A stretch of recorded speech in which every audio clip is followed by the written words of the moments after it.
Good evening, viewers. Today's news: CBI interrogates. Interrogation அப்படின்னா கேள்வி கேட்கறது அல்லது விசாரணை பண்ணுறது.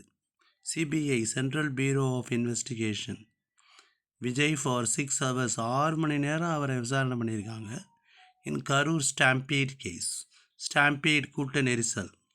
த central bureau of investigation on Monday, திங்கட்கிழமை அதாவது நேற்று, questioned president and actor Vijay தலைவர் 6 hours in connection with the ப்ரோப்னாலும் என்கொயரி விசாரணை தான். It is learnt that agency, that is CBI, wanted him to enquire on Tuesday, that is today also. இன்றைக்கும் விசாரணை பண்ணணும்னு சொல்லியிருக்காங்க. பட் விஜய் விஜய் கேட்டிருக்கார் சால்ட்டு சீக்குடைய பாசன் சால்ட் அனதர் டேட், இன்னொரு நாள் விசாரணை பண்ணலாம் on account of the Pongal festival. So the CBI will therefore summon him again as when required. மீண்டும் அவரை அழைக்கும் அப்படின்னு சொல்லியிருக்காங்க.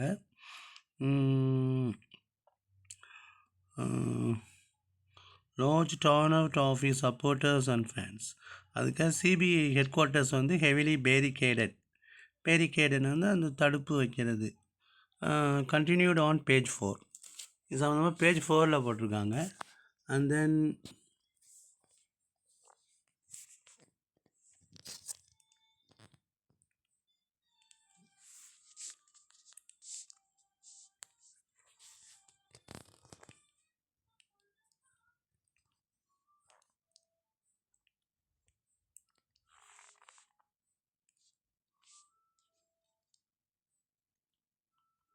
conservancy workers.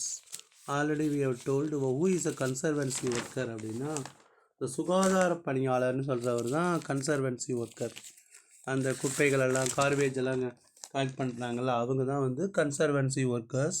And protest after 165 days 165 நாள் மறியல் பண்ணிவிட்டு to get back their jobs, தனது வேலையை திருப்பி பெறுறாங்க. கன்சர்வன்சி அன்றைக்கே சொன்ன கண்டிஞ்சன்சின்னா ஒரு நிறுவனத்தை நடத்தி செல்வதற்குள்ள அத்தியாவசியமான அவசர செலவுகளுக்கான உள்ள ஒரு நிதி. இப்போ அப்பா ஊருக்கு போனாங்கன்னா அம்மாவுக்கு கொஞ்சம் காசு கொடுத்துட்டு போகிறாங்கல்ல, அந்த அவசர கால செலவு, அதான் கண்டிஞ்சன்சி ஃபண்டுன்னு பேர். கன்சர்வன்சிங்கிறது சுகாதார தொழிலாளர்கள், sanitary workers. And then Jananayagan production house move supreme court. இப்போ அனதர் விஜய்க்கு இன்னொரு பிரச்சனை வருது. ஜனநாயகன் ப்ரொடக்ஷன் ஹவுஸ் ஜனநாயக தயாரிப்பு நிறுவனம். இப்படி அதில் 500 crores வேர் இன்வெஸ்டட். 500 crore இன்வெஸ்டட் அப்படிங்கிறாங்க. how much rupees?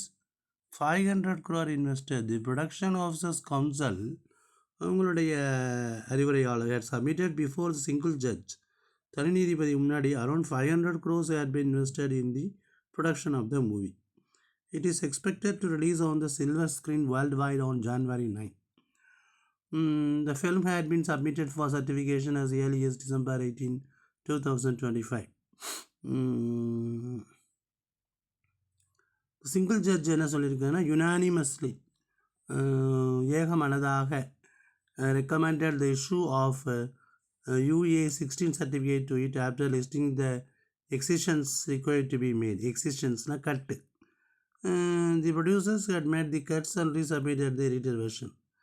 However, on January 5, in a sudden volte-face, the original officer of the CBFC, Central Board of Film Certification, claimed the chairman had decided to refer the movie to a revising committee. திடீர்னு அதை revising committeeக்கு மாற்றிட்டாங்க. So 500 crores have been invested. So the matter is sub judice. Sub judiceனா நீதிமன்றத்தில் இருக்குன்னு அர்த்தம். The matter is sub judice அப்படின்னா அந்த matter நீதிமன்றத்தில் இருக்குது. And then annual premium.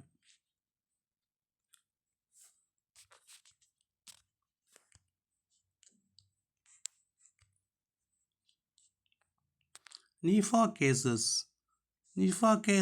அப்படி நீஃபாங்கிறது ஒரு வகையான மலேரியா, டெங்கு, டிபி போல் ஒரு வியாதி. Centre steps in as 2 நீஃபா cases detected in Bengal. Safety of victims paramount to consider bail in POSCO cases, say Supreme Court. Supreme court என்ன சொல்லுதுன்னா, விக்டிம்ஸ்னால் அந்த பாதிக்கப்பட்டவர்களுடைய பாதுகாப்பு தான் முக்கியத்துவம் கொடுக்கணும். பேரமவுண்ட்னா மிக மிக முக்கியம்னு அர்த்தம். ஏன்னா ஒரு பொண்ணை வந்து அவங்க இது பண்ணிட்டாங்க. அப்போ அந்த குற்றவாளியும் அவங்க அதே தெருவில் தான் இருக்கார். இப்போ அவருக்கு பெயில் கொடுத்தா அந்த பொண்ணை திருப்பியும் போய் அவர் பனிஷ் பண்ணுவார். சார்ஜஸ் பிஎன்எஸ்னால் பாரதிய நியாய சங்கீதா, முன்னாடி ஐபிஎஸ்ன்னு இருந்தது. போக்சோ அப்படின்னா prevention of children from sexual offences act. Sexual assault committed repeatedly against a minor, மீண்டும் மீண்டும் ஒரு சிறுமிக்கு எதிராக பாலியல் பலாத்காரம் பண்ணியிருக்காங்க. Taking into account the heinous nature of the offence, அந்த குற்றத்துடைய வெறுக்கத்தக்க, ஹெய்னஸ்னால் கொடிய தன்மை. The release of the accused, இந்த அக்யூஸ்டை வந்து ரிலீஸ் பண்ணால் வந்து அந்த பாதிக்கப்பட்டவருக்கு சைக்காலஜிக்கல் டிஸ்ட்ரெஸ், ஒரு துன்பத்தை கொடுக்கும், உளவியல் ரீதியான துன்பம். டிஸ்ட்ரெஸ்னால் துன்பம். The top court was hearing in appeal, the bail granted, ஒரு பெயில் வந்து அளிக்கப்பட்டிருக்கு. Accused high court said the family of the accused was highly influential, அவர் வந்து ஒரு இந்த குற்றம் சாட்டப்பட்டவர் மிகுந்த ஒரு செல்வாக்கான ஆள், influential, and could tamper with evidence, சாட்சியை வந்து கலைப்பார். அகெயின் போக்சோ அப்படின்னா prevention of children from sexual offences act. Conservancy அப்படின்னு சொன்னால் துப்புரவு தொழிலாளர்கள். நீஃபா அப்படிங்கிறது ஒரு வகையான வியாதி. இந்த இளைஞர்கள் வந்து தே ஆர் வேஸ்டிங் டைம், இவங்க வந்து ரொம்ப நேரம் டைமை வந்து வேஸ்ட் பண்ணுறாங்க, தங்கள் எதிர்காலத்தை பற்றி இது பண்ணுறதில்ல. ரீட்டைல் இன்ஃப்ளேஷன்னா விலைவாசி ஏற்றம். அதனால தான் வந்து ஈரானில் வந்து விலைவாசி ஏற்றத்தை இது தான் மக்கள் வந்து ப்ரொட்டஸ்ட் பண்ணுறாங்க. அதில் 2000 people வேர் கில்டுங்கிறாங்க, 2000 பேருக்கு மேலே வந்து இறந்துட்டாங்க அப்படிங்கிறாங்க. ஆனால் US president Donald Trump has said Iran wants to நெகோஷியேட்னா சமரச பேச்சுவார்த்தை நடத்தணும். நெகோஷியேஷன்னா சமரச பேச்சுவார்த்தை. Men assaulted de addiction centre, போதைப்பொருள் ஒழிப்பு மையத்தில் வந்து ஒருத்தர் அடிக்கப்பட்டு இறந்துருக்காரு. ஸோ தீஸ் ஆர் த இளைஞர்கள் வந்து நேரத்தை வீணடிக்காமல் இது போல் ஒரு லீகல் இதை வந்து வளர்த்துக்கணும்னு சொல்லி வேண்டி கேட்டுக்கொள்கிறேன். நன்றி.